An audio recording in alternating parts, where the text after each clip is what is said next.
Doctor Baba Saheb Ambedkar open university.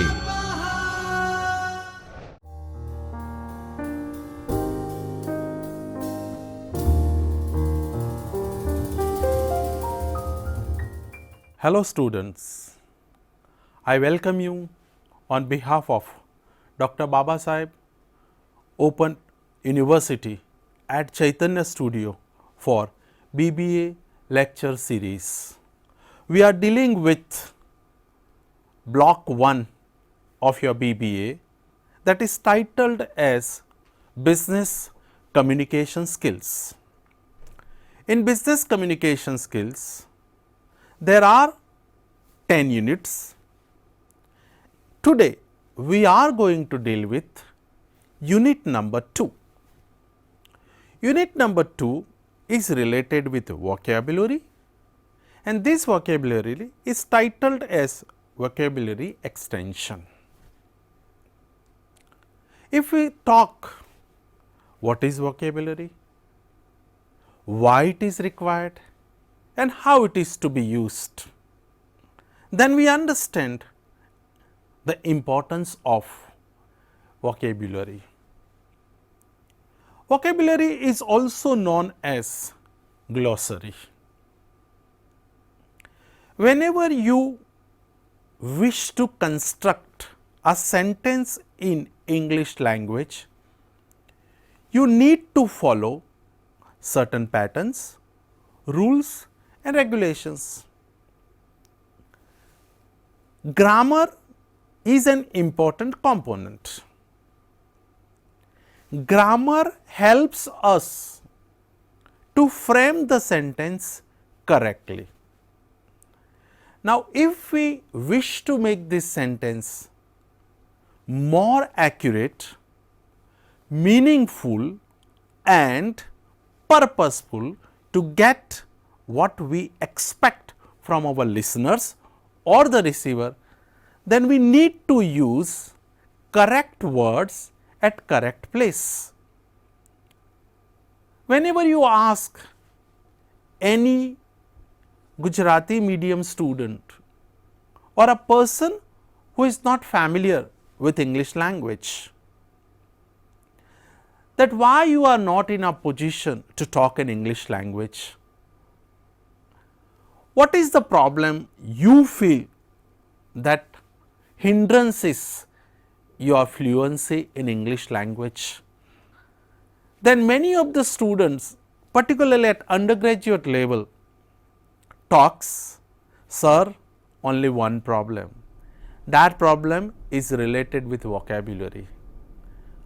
We wish to say something, we want to communicate something, but we are not getting appropriate words.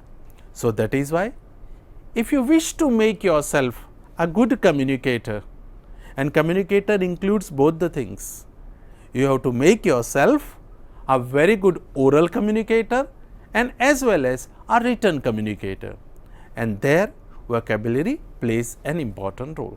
So, let us see what are the objectives of this chapter. On this screen you can see it is titled as vocabulary extension. So, that means you know certain things, we are extending it, we are adding certain things in it. What are the objectives, what you should learn or what you should be in a position to digest at the end of this lecture?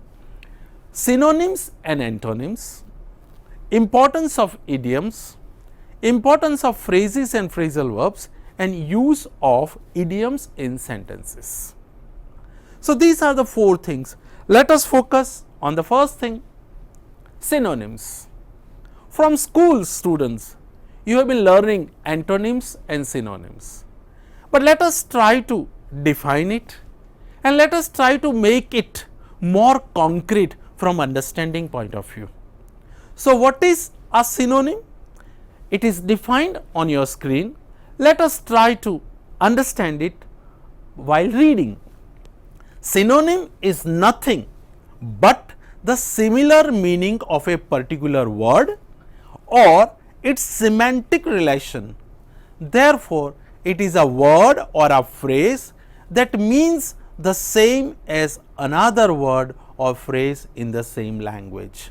So, one thing that you should be in a position to observe similar meaning. So, words having similar meaning are known as synonym. What is the advantage when we know synonyms? We will be in a position to speak, to write our sentences, our ideas, our thoughts in different ways, and that avoid any type of monotony in listening on the part of listeners. So, that is why synonyms are very important. But remember, each word has its own shade. So, the user of language must use a particular synonym for a particular word by knowing the whole concept. Let us take a few examples here. There are common words, students, you know it very well. I have selected very common words, but how they are used by another word called synonym. The word smart. If somebody tells you you are smart, I can say you are clever also. So, the word smart has been replaced by clever. It is a synonym. Clever is a synonym of smart. Another word, important, essential. You are good. Instead of that, I can say you are excellent. Stupid. You are dumb. You don't know anything. You are stupid. But I can say you are dumb. Irrelevant. Something that is not related. If something that is not related, another word could be useless. So, irrelevant, useless. Complete, perfect. Bad, inferior. Interesting, fascinating. Exact, specific. So, few samples of synonyms are given on your screen. N number of examples of synonyms are given in your module. You read them, try to understand them, never try to cram them, just try to understand them, use them in a sentence on a regular basis, and slowly and gradually you will be in a position to not only understand, but you will start using them in a sentence with a lot of comfort. Let us go to the next point. It is antonyms. We have already decided that there are two things, synonyms and antonyms. Now, let us focus on antonyms. It is opposite to synonym. What is antonym? Definition point of view, antonyms are the negative connotations. What do you mean by connotations? Hidden meaning. And when I am explaining you connotation, hidden meaning, here I am highlighting synonyms. If you could understand, and you students are very intelligent, I am sure you will be in a position to pick these things. Antonyms are the negative connotations of a particular word. An antonym is a word or a phrase that is opposite in meaning to a particular word or a phrase in the same language. There is a one word, and when we highlight its opposite meaning by using another word, then we can say in a simple language we are using antonyms. Let us take few examples. These are the once again, friends, common words. Examples are on your screen, and in your module a long comprehensive list of antonyms is given. Study them, read them, and when you read them, when you study them, try to find out their meanings also, because when you know meanings, it is easy to use in a sentence. Conceptual clarity of anything is important in communication. Whatever you are talking about, whether you are talking about language, whether you are talking about antonyms, whether you are talking about synonyms, conceptual clarity is must. If the concepts are clear, then remaining things come to us very easily. So, what are the examples? Few examples. This is not a comprehensive list. Simple. Achieve. I achieved something. What would be the opposite? I failed in. So, achieve, fail. Giant, dwarf, random, specific. I am selecting certain thing randomly, no rhythm, no pattern, and now I am selecting on a very specific ground. Afraid, I am afraid of you, I am fearful, but now I am confident. So, the word opposite afraid, confident. Gloomy, cheerful. Rigid, flexible. Ancient, modern.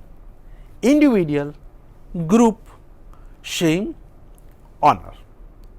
So, these are examples of antonyms. Let us go ahead in our vocabulary section, and you will be understanding the thing that there are other important things to make your language more figurative, more impressive.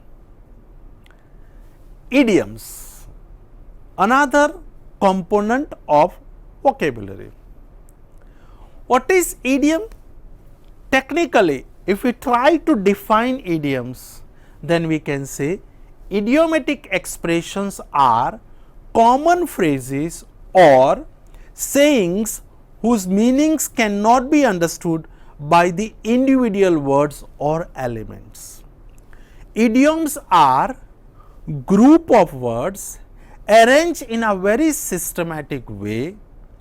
We cannot understand that idiom if we try to segregate each word, separate each word and then understand. We will fail. Idioms are to be understood in totality. Idioms make your language figurative. It makes your language effective. It creates, it communicates that kind of impact on the listeners that the speaker has a very good command over English language. Idiomatic expressions are also non-standard speech, slang or dialect that are natural to native speakers of a language. What do you mean by native speakers of language? The speakers who speak a particular language from their birth, they are known as native speakers. Suppose if you are born and brought up in Gujarat and Gujarati is your mother tongue, then you will be in a position to use idiomatic expressions very easily with comparison to the speakers of other language. Same rule is applied to us when we do not know English language, when we are not born and brought up in English environment, then for us it may be little bit difficult, and that is why we have to pay attention.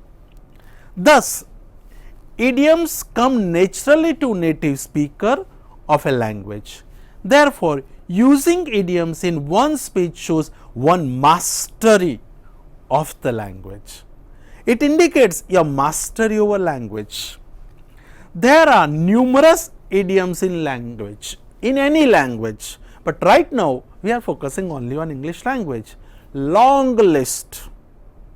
You can have a full dictionary of idiomatic expressions, but let us take few examples. Here, get your goat. Now, this word, it is a phrase 1, 2 and 3. It is a combination of 3 words. If I try to split them in 3 words, I will not get the correct meaning. In fact, I will get a very wrong meaning and I will miscommunicate the message. That is why, as I told you earlier, it is to be studied in totality. So, get your goat means making angry, making somebody angry. Let us use get your goat in a sentence, so you will be in a position to understand it in a much better way. I will get my mother's goat if I don't reach home on time. If I do not reach on time, you can understand, my mother will lose her temper, she will show her anger. But this simple idea is communicated in a figurative way that I will get my mother's goat if I do not reach on time. A pretty penny, expensive, something that is very costly. If I wish to say something is very costly, I am going to use this kind of idiomatic expression. This dress is pretty penny than its worth. It looks more expensive than it is. Add insult to injury, making bad situation worse. There was a one situation where things were not going on nicely, and we are adding into it, they worsen the things. So, calling Shikha to resolve the matter was like adding insult to injury. Root and branch, formal or formally, something that is concrete, something as per the rules and regulation. The company has announced his achievement, root and branch. Got it alone, to do something oneself. I generally go it alone with I take up something. Remember, these are few examples only. There is a long list, and as you start using them, you will be very comfortable in using them. You will get confidence, and once you get confidence, you will be in a position to deliver in a much better way. Let us go to the one more point of vocabulary extension unit, which is known as phrasal verbs. What do you mean by phrasal verbs? Once again, it is a combination of two words, phrase and verb. What is a phrase? When two words are connected in one unit, it is known as a phrase. But what do you mean by phrasal verbs? Phrasal verbs are highlighted here. Phrasal verbs are usually two-word phrases consisting of verb, adverb, or verb plus preposition. Now, here how knowledge of earlier chapters and earlier topics help us. In earlier topic, we have already discussed what are the parts of speech. Now, when you know parts of speech clearly, when you have digested them, when you have understood them, you will be in a position to understand further concept in a much better way. All chapters, all units, all topics in any subject are connected with one another, and that is why we have to focus on a particular chapter, not only from that chapter point of view, but keeping in mind its use, its connection, its importance, its utility in another chapter also to understand the concept. Why I am talking about this? Because one word, verb and adverb, is already highlighted now. What is a verb? The word that indicates action. What is adverb? The word that adds something to the meaning of verb.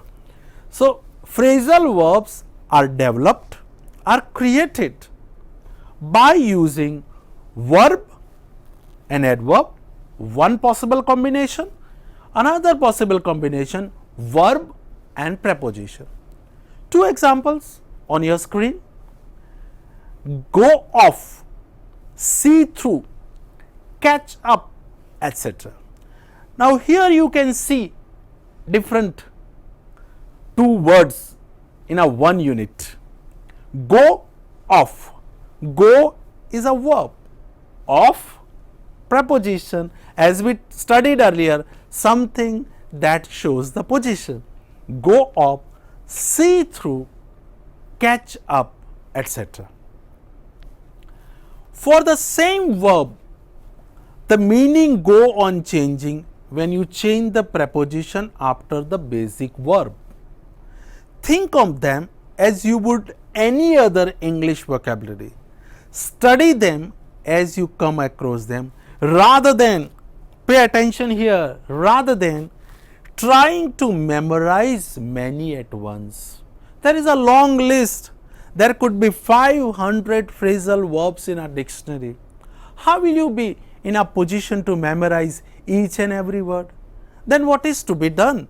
A very simple rule for remembering anything is start using them in a practice. That okay, this is the one word, once I used, I am conscious, I am using it once again, then it becomes my habit using them and I get the confidence, things are memorized. So, when you try to memorize anything, particularly phrasal verbs, you get confused because they look similar. You will see in the next slide that they look similar, but a one word changes the meaning. So, that is why I am once again highlighting the last line. Study them as you come across them rather than trying to memorize many at once. Why it is difficult to memorize? Because you see on your screen, I have taken only one set of phrasal verbs. In your module, number of sets of phrasal verbs are given, but here a few examples of phrasal verbs. Now see 1, 2, 3, 4, 5. In first column of phrasal verbs, all the verbs start with one common word, break. Now, if I use the word break everywhere with the same concept, I will miscommunicate my message, and that is why we should know phrasal verbs. See this frame, this screen, this slide is very important. Break down one word, one phrasal verbs. I remind you here, don't split it into two words, break and down, otherwise you will fail in using them correctly. So, break down means stop functioning, something which was going on, something which was running smoothly has stopped. So, instead of saying stop functioning, I am going to use breakdown to my language more effective. So, our car broke down at the side of the highway in the snowstorm. There was a heavy rain, there was a heavy wind, we were traveling by a car and all of a sudden car stopped functioning, engine stops working. Now, when it stops working, when it stops functioning, simple use is this, that it has stopped functioning, but no, I am going to use it in a different way. Second, break down, get upset, my result was not good, I am upset, I failed in this examination, I was upset, but I am going to say it in an effective way. That is why break down, get upset. How it is used in a sentence? The woman broke down when the police told her that her son had died. There was a shock. She could not bear that shock, and when she could not bear that shock, she broke down. She was very much upset. Third, break something down. See here, break down and here break something down. We have added only one word and now the meaning has been changed.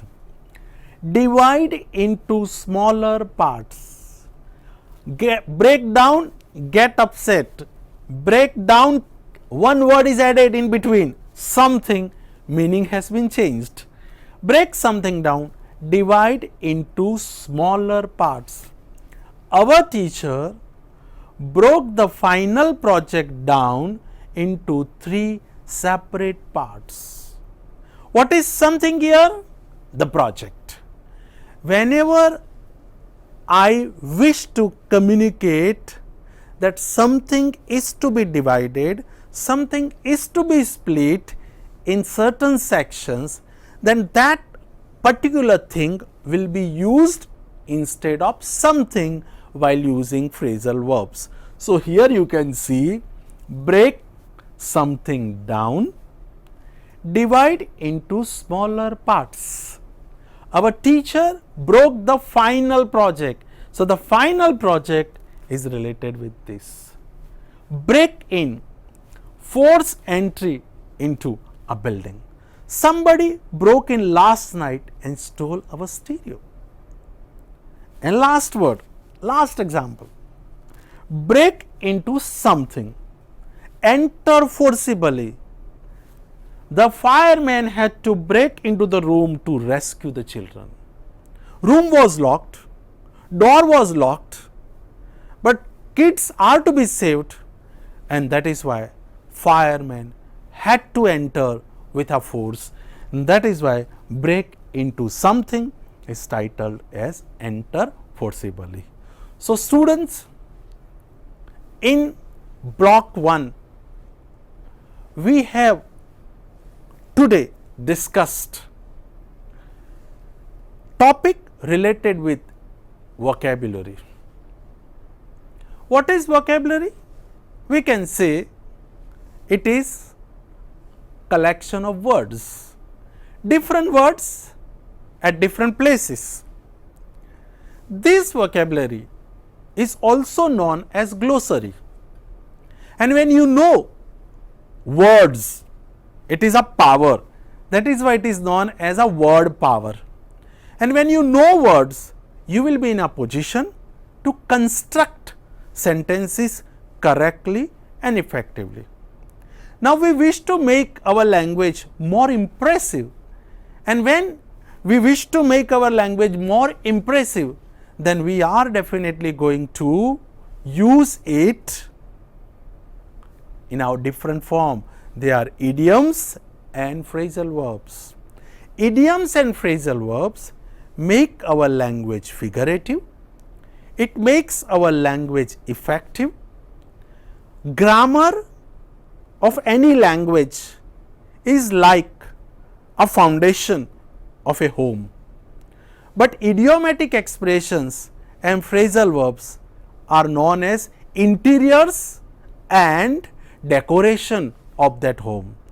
So, grammar constructs your sentence, idioms and phrasal verbs makes your language more impressive, more attractive. So, start using them confidently and at that same time cautiously also, because one word could produce more than one meaning, and if we do not use it correctly, it may communicate something differently. Thank you.